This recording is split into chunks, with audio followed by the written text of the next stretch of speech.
I mean, maybe listen just in case. Get it? The docket is gold. My pockets are swole. Stop, drop, and roll. At lock, I'm the gold. It doesn't get old. Each episode, I just download. I'm just a fella that's hella intelligent now that I got me the code. Build me a yellow brick road. Hey, chillin', feelin'. How could I be this gifted? Millions, reelin'. Frying up all of these fish sticks. Enter all these competitions. I ain't seen no competition. Justice served, can't stop the system. I suggest y'all stop and listen. Please rise, sit down. Pot is in session, get rich now. Invest in the best, yes. The investigator is nothing but fresh. Please rise, sit down. Pot is in session, get rich now. Go by the book, yeah. The lawyer is loyal, now come take a look. Go.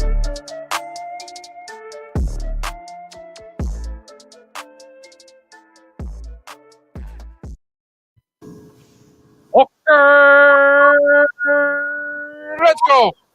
Welcome to the DFS Docket on sportsradiodetroit.com, sidelinesquib.com, sidelinesquib.com, not Swib. Don't go to sidelinesquib. I don't know where that's going to get you, bro. Go to the site.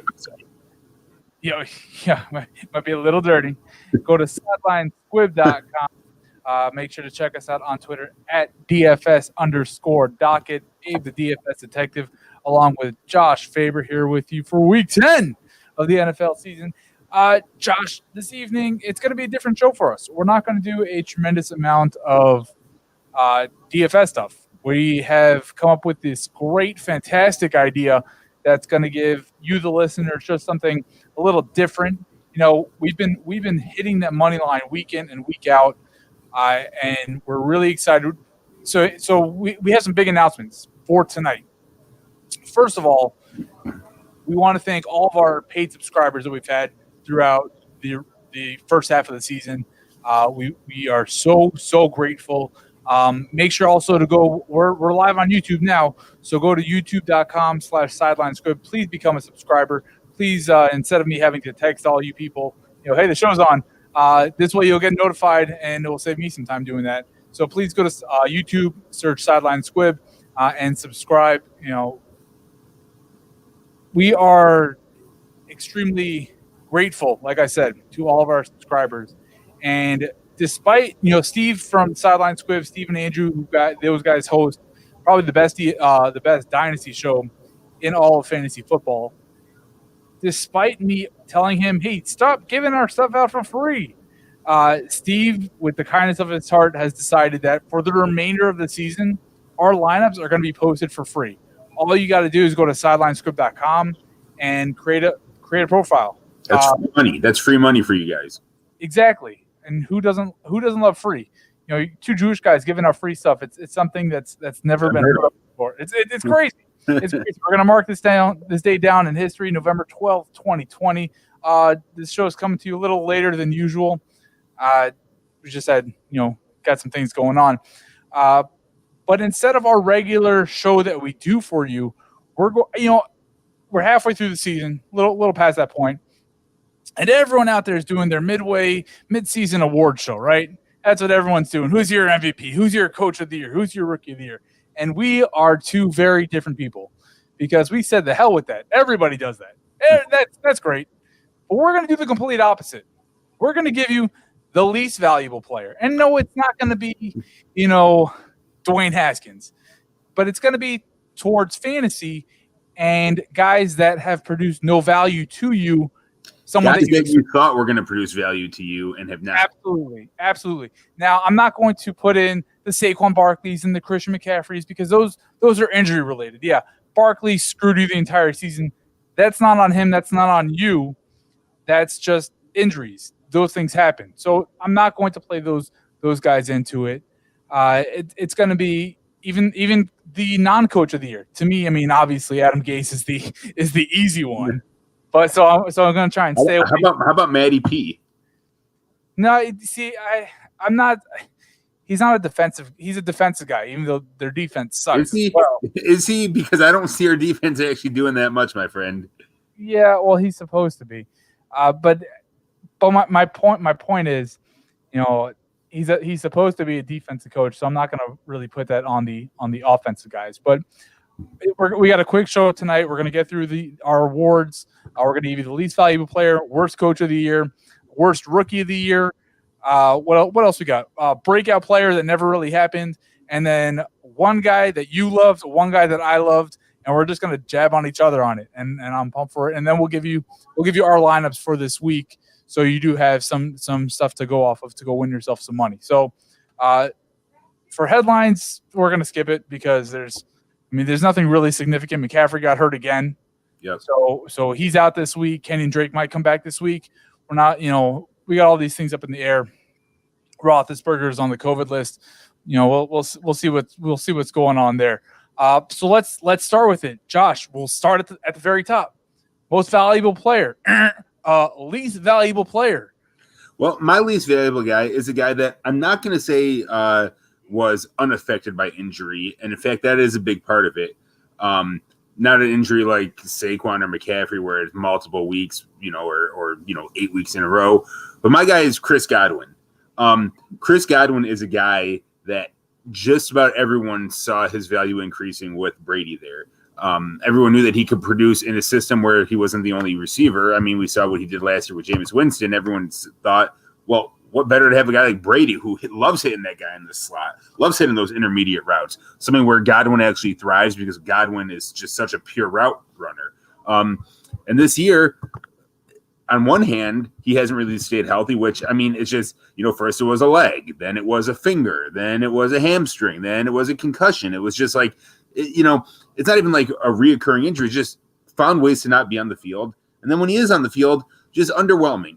Week 1, decent game, 13 points, 6 catches for just about 80 yards. Then hurt week 2. Week 3 comes back, has a pretty good game, 17. Well, then he gets hurt in week 3, so he misses week 4 and 5. Week 6, he comes back, under 10 points. Week 7, finally a Chris Godwin game. You think, all right, this is it, 23 points. Well, guess what? He gets hurt in week 7 and doesn't play in week 8. Week 9, he comes back with the finger, plays 94% of the snaps, runs a ton of routes, only targeted 6 times, only catches 3 of those. On one hand, it's him. On one hand, I think it might be the offense just finally, maybe too many weapons for him to really just be a week in, week out all-star type player, Pro Bowl type player. Between Evans, between Gronk, who's kind of stepped up now with your boy Hall of Fame O.J. Howard, not really being not really being there, but Gronk obviously playing well, Evans playing well, Scotty Miller playing well. The signing of Fournette with Rojo, I think that's 2 mouths to feed running the ball. It's been a lot for Godwin to take on this season, and those people who spent that late first round, early second round pick, or worse, people at DFS who are betting money every week on him, we're not seeing that return, and it's disappointing. Yeah, I hear you on Godwin. My least valuable player is last year's most valuable player, and that's Lamar Jackson. Lamar Jackson right now is the QB 11 for the season. So yeah, he's still a QB 1, and that's nice. But you drafted a quarterback that early in the second, third round. That's where you had to go to get Lamar Jackson. You're expecting him to be above and beyond the runaway 1 or 2 quarterback at this point in the season, and to be the quarterback 11, it's so disappointing. He's been terrible throwing the ball. We talk about the floor he has because of his rushing ability, but right now the guy can't throw the ball, and if Baltimore is not up in the game, they have to pass the ball.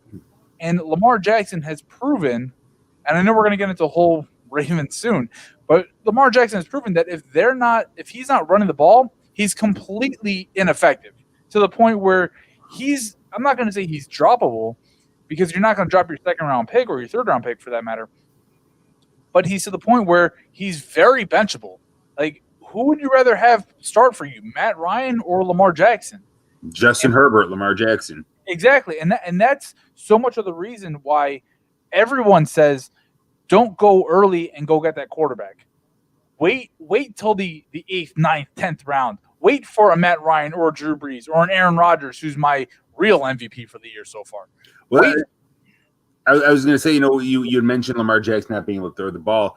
We've said in the past, the difference between Lamar Jackson and like a Josh Allen last year was that Lamar Jackson's coaching staff did a really good job of masking the fact that they couldn't throw the ball. They have a very similar skill set, right? Obviously, Lamar Jackson's a better athlete, but Josh Allen last year was Lamar Jackson this year. Josh Allen last year was running the ball, 6 touchdowns, 700 yards, whatever he had on the ground, but he couldn't throw the ball when he needed to, and teams realize that. This year, it's funny how they kind of switched, where Lamar Jackson has become the guy that can't even mask the fact that he can't throw, and Josh Allen is kind of keeping defenses on their toes, and then when he needs to, he is throwing the ball. So they're kind of having a very a mirrored season from what each other had last year. Yeah, 100%. It's crazy. They were drafted in the same draft class, and both of them had lots of question marks coming into them. And really, the 3 guys that had less question marks, Baker Mayfield, Sam Darnold, and Josh Rosen. Well, those guys aren't. Rosen's out of the league. Darnold's on his way to the second team, and Baker, who the hell knows what's going on? What's going on there? All right, coach of the year. Who's your worst coach of the year so far? Well, we just talked about it, and for me, before you can answer, it's not just who's the worst coach, because obviously Adam Gase, Matt Patricia, Bill O'Brien, who's gone, Smith in Atlanta, he's already gone. I mean it from a pure fantasy perspective. Sure, and we were just talking about it. For me, it's Johnny Harbaugh. The Ravens, who for years and years and years have been known for their defense, last year started to get known a little bit more for their offense. And going into this year, I mean, people were excited. Lamar Jackson, MVP. Mark Ingram had a great year. Everyone expected a lot out of Hollywood Brown. We all knew about Mark. We all know what Mark Andrews did last year. I mean, just at every level of the field on offense, people were expecting greatness. And honestly, we ain't getting it. We're not getting it at all out of this team. We just talked about Lamar Jackson, how the coaching staff, did a marvelous job last year of masking Lamar Jackson's inabilities. And this year, they're just exposing them. In terms of the running game, everyone knew that Dobbins at some point was going to unseat Mark Ingram, but rather than have 1 or 2, or even with Gus Edwards, 3 viable running backs on that team, you literally have no running backs on that team that you can start on a consistent basis and feel good about it. Not Mark Ingram, not putting up numbers. J.K. Dobbins gave you a little bit of a taste last year, made you think that last week, made you think that he might do something. Then he comes back this next week with nothing. The running game, it's not ineffective, but it's really spread out between Lamar Jackson and the other guys there to the point where you can't really trust any of them. In terms of passing the ball, we all know Lamar Jackson hasn't really done that well passing the ball, but Hollywood Brown is just, you can't start Hollywood Brown. You can't start him. So he'll have a game where he has 1 catch for 3 yards and a touchdown, but the explosiveness is just not coming through in that offense. And then Mark Andrews, who everyone expected to be a top 2 or 3 tight end, he's tight end 9 this year. He put up a couple good games, but between his 20-point games, he'll have a 3 and a 5-point game and a 4-point game. So that coaching staff there, I think they kind of hit a wall with the skill players on that team. That whole offense has taken a huge step back to the extent like where you said, is Lamar Jackson droppable? No. But is he benchable? Hell yeah. Well, that goes for just about every other offensive player on that team as well. Absolutely. So look, I traded for Mark Andrews a couple weeks ago thinking, all right, I know he hasn't been extremely productive. He had those 2 monster games early on, but he's become so touchdown dependent that I have to look around and see from a streaming standpoint, is there a better option than Mark Andrews week in and week out? Like, who would you rather play? Would you rather play – I know you're not going to like this name, but would you rather play Eric Ebron against the Bengals or Mark Andrews? And that's a question week in and week out. That's a legitimate question. I remember last year you and I co-managed a team where we got Mark Andrews in the 10th round, and he was an absolute stud. Yep. And I think a lot of people coming into this year just expected him to continue to do what he did. Again, it really does come down to Lamar Jackson and to the Ravens I want to say to their defense, although their defense has been spectacular, even from a fantasy perspective, they've been the best defense in football. If they're not up in games, well, rather, if they are up in games, they're running the ball, which opens up the short pass game for Mark Andrews. Yep. If they're down in games and Lamar Jackson, they know he has to sling it around, he's ineffective doing so. And that circles back to both of our points between Lamar Jackson and the John Harbaugh as your least valuable coach. And it's ironic because he might win NFL Coach of the Year this year. Right. But I'll tell you something, speaking of Andrews, it's kind of funny. A guy that I was pretty high on, a lot of us were in the industry. But people but I could be wrong. I thought maybe you were a little bit down on him. A guy like Hayden Hurst. A lot of people did not like this year. A lot of people said, okay, well, obviously, the Ravens realized what they had in Mark Andrews, move on from Hayden Hurst. Well, Hayden Hurst this year is tight end number 5 in PPR. Mark Andrews number 9.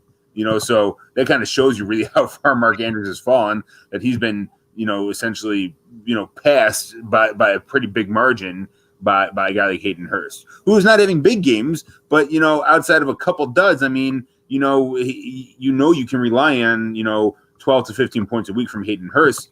What you're getting out of a Mark Andrews is too often a 4-point game, a 6-point game, a 5-point game, I think part of that also has to do with the offense itself, where in Baltimore they want to run the ball. They want to establish the run first. Where in Atlanta, Todd Gurley is not running the ball well. They want to pass the ball. They want to establish the passing game first. So Hayden Hurst is going to have more options there. Sure. My least valuable coach of the year, and again, it's similar to John Harbaugh, where he's a great coach, is Frank Reich of the Indianapolis Colts, where I want to run through a brick wall for Frank Reich. I think that dude is a hell of an NFL coach. But Phillip Rivers this year is the 27th quarterback. Jonathan Taylor is about the 20th. He's the 17th, 20th running back this year. And not only that, it's getting to the point where you don't know who to play. Is it Hines? Is it Wilkins? Is it Jonathan Taylor? The tight ends, Trey Burton, Mo Ali Cox. Is it going to be a Jack Doyle week? The receivers, I know Pittman's been hurt for a minute. T.Y. Hilton's done absolutely nothing. So it's a good team, great defense. They're winning games. They're staying in games that they're losing. But Frank Reich is just killing me. He's really killing me with Jonathan Taylor, because I just traded for him expecting Taylor, got great matchups like last week against the Lions, or 2 weeks ago rather. Fully expect.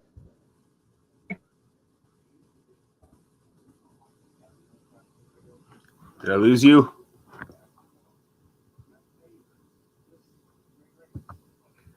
Did we lose Abe? I would think we're live. Let's see. Let's wait and see if Abe joins us again.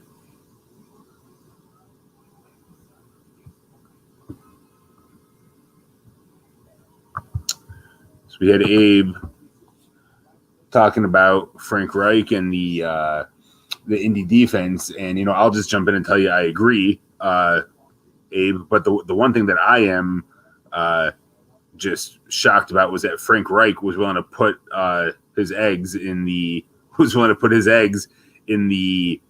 Phillip Rivers basket. Phillip Rivers is Phillip Rivers. He was trash last year. He's not getting any better, and especially not with possibly weapons that aren't even up to par with what he had in I guess LA or San Diego, whatever they were last year. But in this dink and dunk offense they have, it's not really doing anyone any good. So I agree with you there, Abe. And it looks like our stream is, I think we're still live, but without you. And just to kind of keep it rolling, even though you're not here, Abe, and just to kind of keep the podcast going. There you are. I'm telling. I don't know what just happened. I guess my internet might have shut down, even though I'm sitting right in front of my router. So I don't know what's going on there, and I don't know what the hell you were talking about. But I'll get back to my point. I was just following your point on Frank Reich, saying that offense is a lot of it is stalled because Frank Reich, who I also love, for whatever reasons, he put all his eggs in the Phillip Rivers basket, and that's going to slow down an offense, no matter how you slice it. Right, and so to me, it's not even Phillip Rivers, because Phillip Rivers was someone expected. Like he's not reliable, right? T.Y. Hilton, you knew he was getting older. You're hoping for a great shot on T.Y. Hilton. But what really gets me is Jonathan Taylor and the running game, where week in and week out now, I know it's the same thing that you talked about with Mark Ingram and J.K. Dobbins and Gus Edwards. Gus Edwards gets the garbage time. Mark Ingram, we kind of knew like there's going to be some changing of the guard at some point with Ingram to Dobbins, and it kind of got pushed because of the Ingram injury. But Jonathan Taylor was supposed to be the guy that shows up now. And Nyheim Hines and Jordan Wilkins are just backups. Like that's who their role is supposed to be. Taylor was supposed to split it with Marlon Mack. The Mack injury happens, and now it's supposed to be the Jonathan Taylor show for the entirety of the season. And Frank Reich has taken that away from me. And now so let me ask you this, just kind of on a tangent. I was talking with a buddy earlier. What do you think how big of effect do you think the lack of training camp has had on the rookies this year? Because if you look at just about any of the rookie class this year, and we'll get to it all, that's kind of our next segment right here. But the fact that none of these guys have shown, CEH game one looked like a world beater. Now he looks like just a guy. Jonathan Taylor, same thing. Kind of started off hot. Now he's really just a guy. Cam Akers doesn't have it. Dobbins doesn't look like he's anything more than a timeshare back. Keyshawn Vaughn doesn't even look like he'll be on a roster next year, possibly, or in the next 2 years. DeAndre Swift. Yeah. Okay. Granted, Patricia and Darrell Bevel are the worst coach and coordinator on, or second to the Jets. But don't disregard the Jets. Right. But none of these rookie backs have it. Do you think that it's just it was just an overrated class of rookie backs? Or do you think that the fact that they didn't have training camp, but they didn't have live action preseason is really affecting them? See, because it's interesting. You look at the other positions, right? Look at quarterbacks. Burrow, even though I'm not a Joe Burrow fan, has been somewhat productive. Right. Tua, he's starting now. He's looked good in the 1.5 games that he's played. Herbert's been, who I was not a Herbert guy. The dude's been an absolute stud, and I have him in a 2-quarterback league, and he's keeping my team afloat. So, absolutely, those with those quarterbacks, it's showing. With the running backs, it's a little different. And let me say this first: the wide receivers. We knew going in, it's a deep wide receiver class, and they've all been showing out. CeeDee Lamb, before Dak got hurt, was showing out. Jerry Jeudy has shown he can be an absolute baller. We're gonna get to my guy, who is a wide receiver that you're not gonna be too happy about. Mm-hmm. But Jalen Reagor, when healthy, Justin Jefferson's been a monster. Chase Claypool, Brandon Ayuk, right. Denzel Mims, now that he's healthy, like those guys in the receiver position, I believe is a harder adjustment to the NFL than the running back. Those guys have all been balling out. So maybe this running back class isn't as talented as we thought. Right. Maybe Edwards-Helaire played behind an NFL offensive line in college, similar to Joe Burrow, and so he was great. And he went to Kansas City and was their flavor of the week the first month. Maybe Jonathan Taylor behind that great Wisconsin offensive line was great, and even behind a great offensive line in Indianapolis is just okay. Maybe this running back class wasn't as good as we thought it was going to be. That's what I think too, because I agree with you. I mean, the countless number of successful wide receivers, like you said, Jefferson, Higgins, Claypool, Ayuk, CeeDee Lamb, Jerry Jeudy's coming on strong. I mean, and let's even see what happens with Higgins and Mims and Higgins. Yeah, Higgins been off the chain. Yeah, I mean, go ahead. I was going to say I agree. I think the transition is hard for anybody, but the fact that we see that a whole position group is succeeding at a high level and one is failing at a pretty terrible terrible level, I think that kind of shows you that maybe this running back class just wasn't what we thought it was going to be. All right, before we go to our anti-rookies of the year, do got a question from our boy Derek.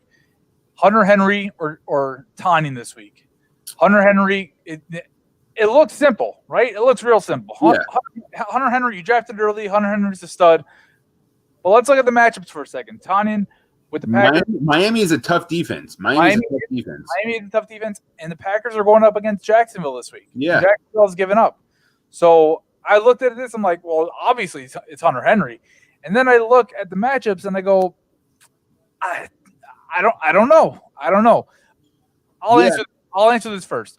I'm still going with Hunter Henry because even though Miami's a better defense than Jacksonville and Keenan Allen, Mike Williams are going to get their touches, it comes down to which of these two players do I think has a better chance of scoring a touchdown. And I think that's Hunter Henry. I think Tanyan this week, I think Devontae Adams has shown he's getting all the air targets. MVS will get one or two every now and then, and Aaron Jones is going to run the entire second half of this game against Jacksonville. I have a stronger feeling Hunter Henry has a chance to score a touchdown over Ross Tanyan. Look, I hear that. I think in season long, if I have both, I'll probably play Henry. But just putting our DFS spin on it, if I'm looking at price, I can save $500 on Tanyan. I'll probably play Tanyan over Henry in DFS. From a DFS standpoint, I'd agree with you. In a redraft league, I'm gonna go. If I have both those guys on my roster, I'm gonna go with Henry. Agreed. All right, let's go to our anti-rookies of the year. Josh, let's start. You start. Who you got? I mean, for me, I think there's a lot of good options here, but this one was easy for me from the get-go.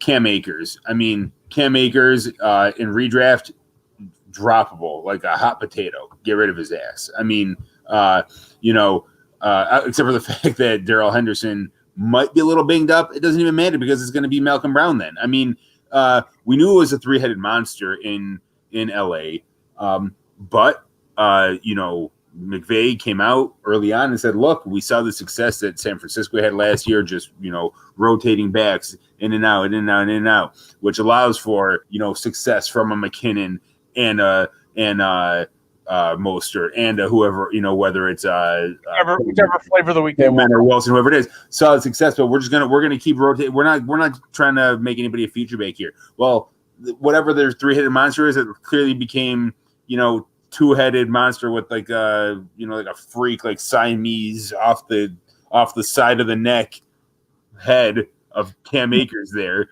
because I mean. I know people in dynasty leagues. I saw him going in the third round, and he's ruined teams because the guy just doesn't play. He doesn't play well. If he doesn't play, and if he does play, he doesn't play well. I mean, first of all, if you look at his snap percentage, the most he's ever played is 35% of the snaps, and so he had a third of the snaps, and he did nothing with it. Other games, he's looking at 2%, 4%.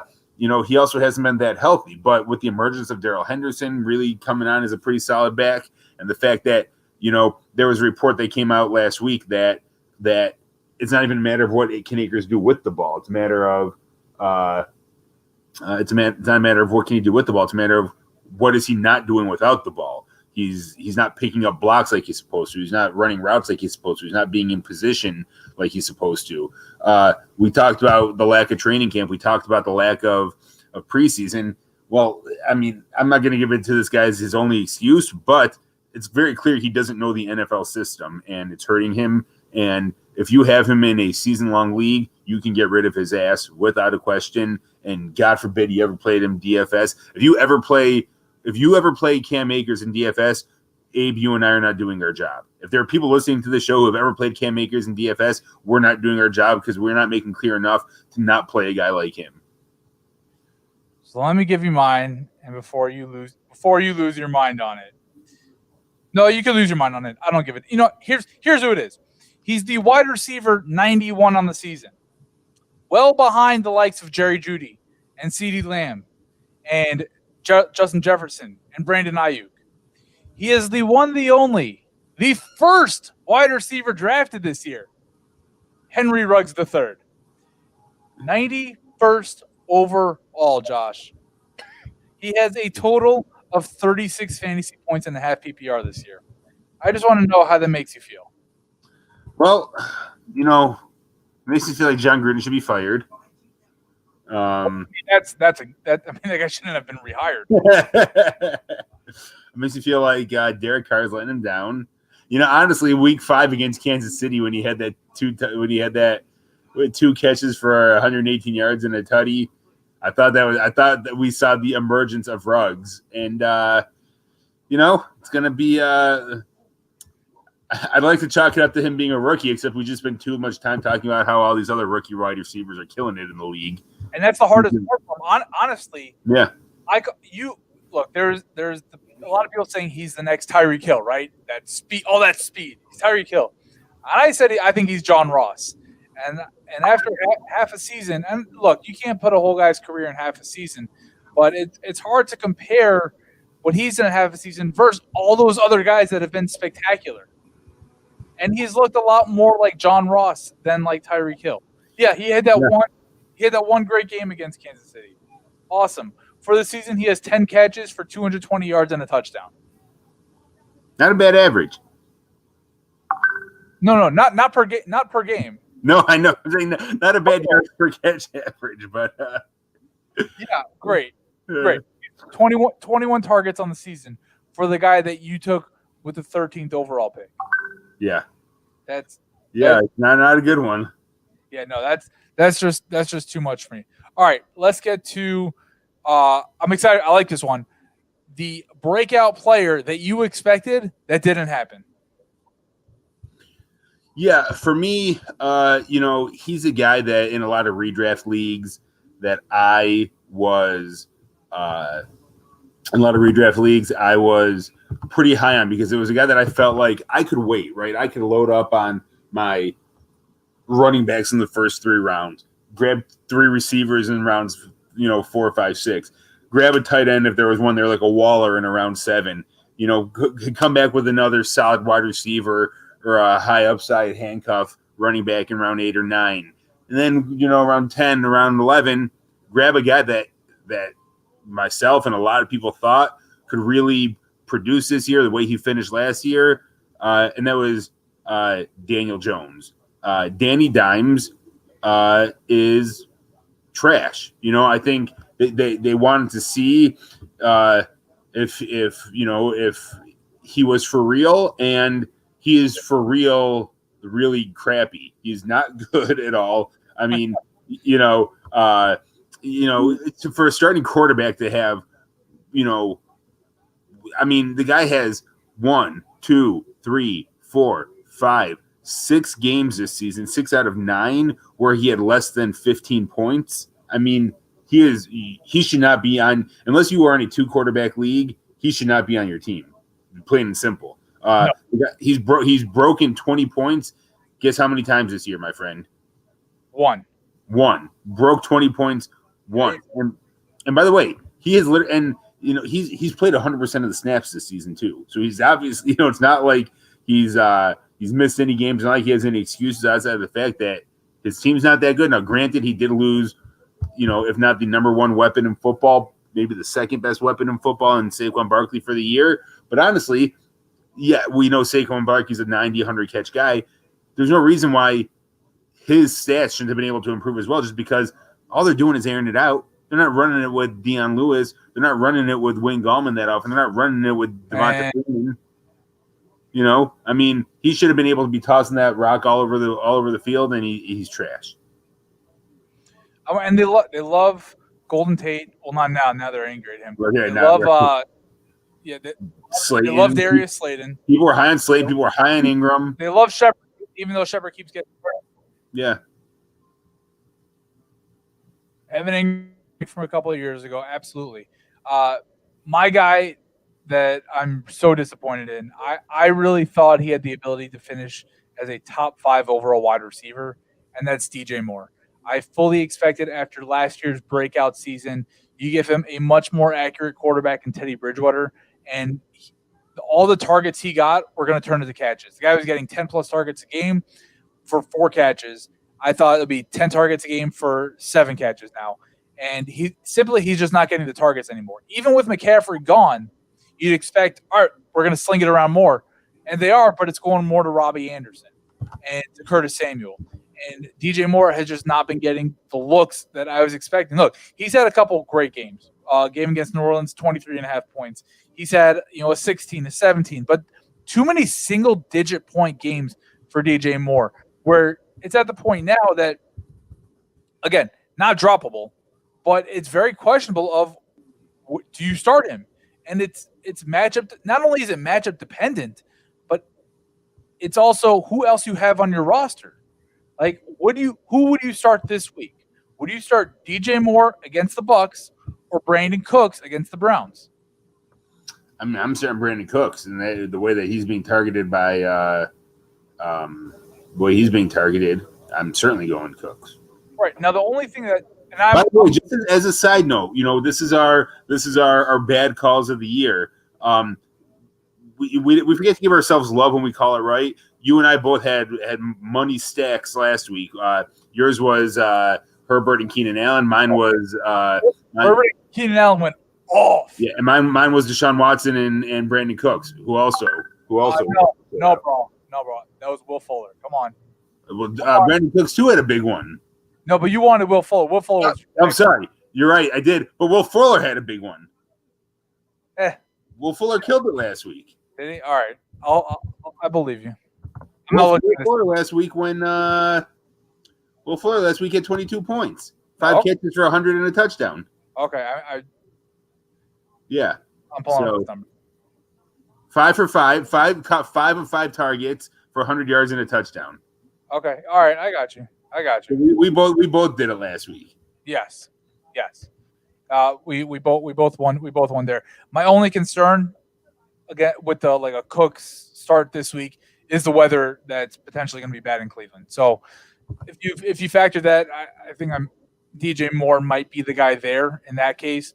But generally speaking, take the weather out of it. Put it in domes. You're going to start Brandon Cooks this week against Cleveland over DJ Moore. And that's kind of my point of this whole thing of DJ Moore is just not that guy I was hoping he's going to be. I was all in on the DJ Moore train. Like you know it. I was taking him. Was your number one receiver that you liked this year? Yeah, absolutely. I would have taken him in the third round of drafts. I was so in on DJ Moore, and if he was your wide receiver one, I thought you'd be in a great position. And he's really come to this point. Yeah, I mean it's funny. If I told you that midway through the season the Panthers were going to have a top 10 PPR receiver, you would say, yeah, of course they would. I don't think a lot of people would have thought that'd be Robbie Anderson. No, because Robbie Anderson his entire career. Right. Robbie Anderson was just run straight and far, and we're going to throw it deep to you. And by the way, if I told you that the Panthers were going to have a second half wide receiver who was a top 10 wide receiver, you also probably wouldn't think it was Robbie. You probably think DJ Moore, not Robbie Anderson, not Curtis Samuel, who the last 3 weeks has gone for 17, 21, and 27. So, and certainly not if you told me Chris McCaffrey was out for most of the season. Right. So, yeah. All right. Let's get to – this is another real fun one that we came up with. DJ Moore is one of those guys I was all in on. Henry Ruggs is another guy that you were all in on. I'll let you go first. You can jab on me. Pick that guy that I was in on that I was wrong about. Well, look, you and I both have had some good calls this year. You were really high on Rodgers, who I was not, and Rodgers is looking like an MVP. I was really high on Herbert, which you were not. Herbert's looking like he's going to be, offensive rookie of the year, pretty handedly. But we had some bad ones. I have a bad tight end call that you're going to call me out on, and I'm going to call you out on your man crush, Mike Gesicki.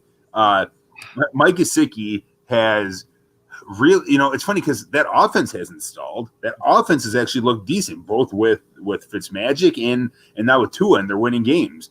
But Gesicki, not really part of it. I mean, he had one big game where he had 28 points against Buffalo, but outside of that one big game, and if you always say if you take away that big game, well, if you take away anyone's biggest game, they're a lot worse. But take away his big game, and I mean, he's nothing. He's tight end 17 in PPR, this year, which means he's not startable. He's not startable. Is he ownable? Yeah, you should probably own him, but he's certainly not startable. He's really not playable on any given week.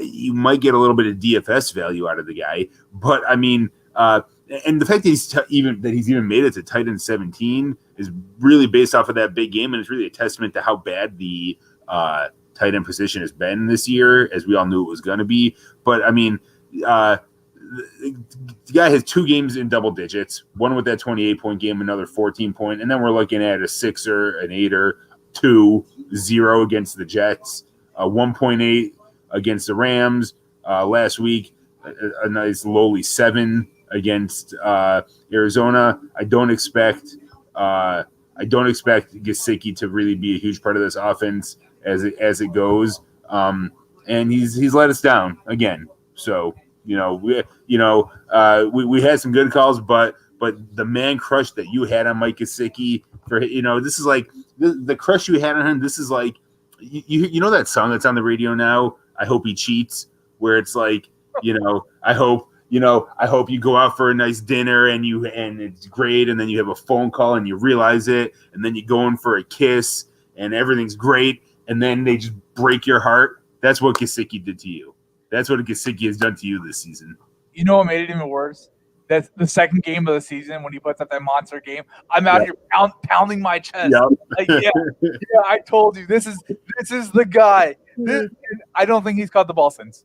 All right. Well, now it's my turn. Lay it on me. Now it's your turn. Look, I was one of many people, I believe at least, that was high on Mike Gesicki. You were one of many. Now, your guy is very similar actually to Mike Gesicki. Where week 2, he put up 26 points. He had 5 catches? I was out there for 3 touchdowns, and you were out here pounding your chest. I was never on board with Tyler Higbee. I've been adamant. Now, I think my guy Mike Gesicki, I rock hard for him, right? And I don't think you weren't on the same level as I was, but I think you agreed with me that Mike Gesicki will most likely end up as a top 10 tight end. I think it's a fair valuation. Yeah. Tyler Higbee to me wasn't even a tight end 2. Like, he wasn't top 24 to me. And you're like, I think you had him like 5 or so, like super, super high. Bro. I definitely had him top 10 preseason. Yeah. Dude, that guy sucks. Tyler Higbee, and I said it before the season, I don't think Tyler Higbee's the number 1 tight end on his own team, let alone a number 1 tight end for your fantasy team. And I think I've been proven a little right on that one. Well, the only thing that saves me on that is, yes, Higbee sucks. Gerald Everett sucks worse still, but I think Everett not having a good season makes it even worse for Higbee. Like, if I told you before the season Everett's not going to be very good, you'd be like, oh yeah, then Tyler Higbee is going to be an absolute stud, no question about it. Yeah, right. If everyone, because there were 2 schools of thought, right? There was it's going to be Higbee or it's going to be Everett. If you said, well, it's obviously not Everett, he blows, he ain't doing it, then like you said, then everyone would be, I guess I was wrong on Higbee. Higbee's going to be great. Well, not so much. No, and here's what it came down to me. For me, Higbee was never a guy that was a big target guy. Even for the tight end position, not a big target guy. And even his one amazing game was still 5 catches for 54 yards. Like, he wasn't this great player. Irv Smith last week had 2 catches for 2 touchdowns. That's like a Tyler Higbee kind of game what he's great at, just inside the 5, his little fades or slants, and that's what he'll be great at. Higbee sucks. You suck for thinking that he was good, and I have nothing further to say about that terrible, terrible football player. All right, let's get to our lineups for the week, right? As I pull mine up, Josh, why don't you go through your lineup and break it down real quick? Okay, my lineup, it's been working all season, and it's not a terribly great matchup because the Dolphins do have a good a pretty good defense, but Herbert's been doing it all year. He doesn't turn the ball over.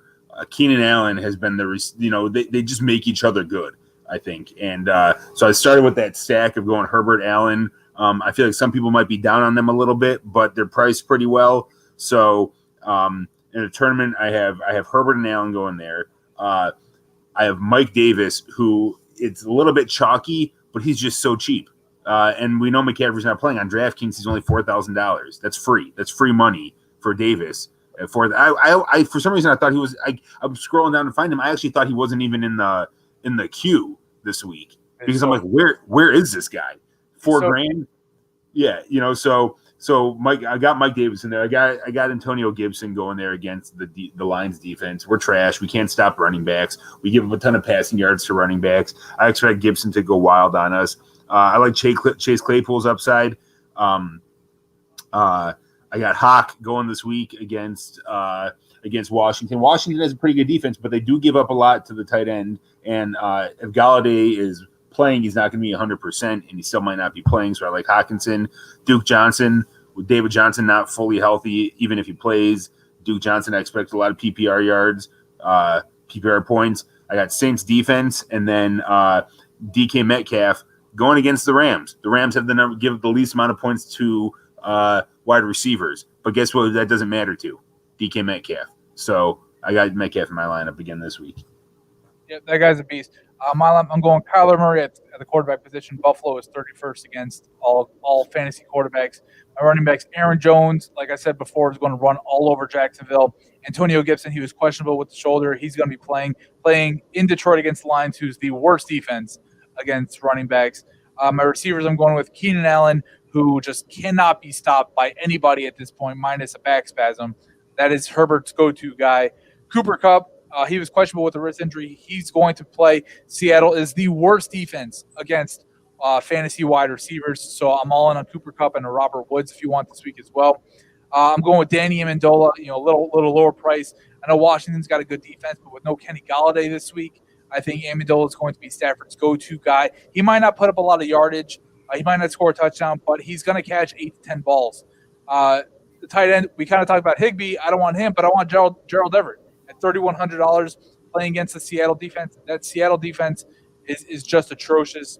In my flex, I got Jalen Reagor coming back up against the New York Giants. Giants defense is trash, especially against the wide receiver. And staying in that game, I have the Eagles defense and special teams. They tend to do special things against the Giants. I think they're going to return a punt for a touchdown. They might block a kick. And their defense, I think they pick off Daniel Jones, who is very, very inclusive to turning the ball over.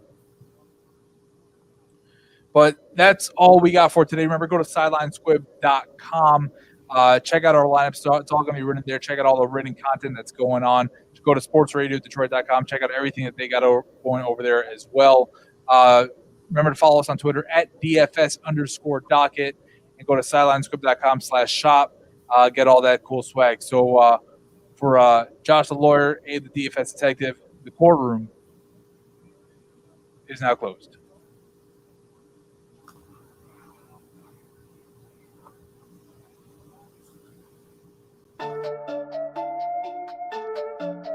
I mean, maybe listen just in case. Get it? The docket is gold. My pockets are swole. Stop, drop, and roll. At lock, I'm the gold. It doesn't get old. Each episode, I just download. I'm just a fella that's hella intelligent now that I got me the code. Build me a yellow brick road. Hey, chillin', feelin'. How could I be this gifted? Millions, reelin'. Frying up all of these fish sticks. Enter all these competitions. I ain't seen no competition. Justice served, can't stop the system. I suggest y'all stop and listen. Please rise, sit down. Pot is in session, get rich now. Invest in the best, yes. The investigator is nothing but fresh. Please rise, sit down. Pot is in session, get rich now. Go by the book, yeah. The lawyer is loyal, now come take a look. Go.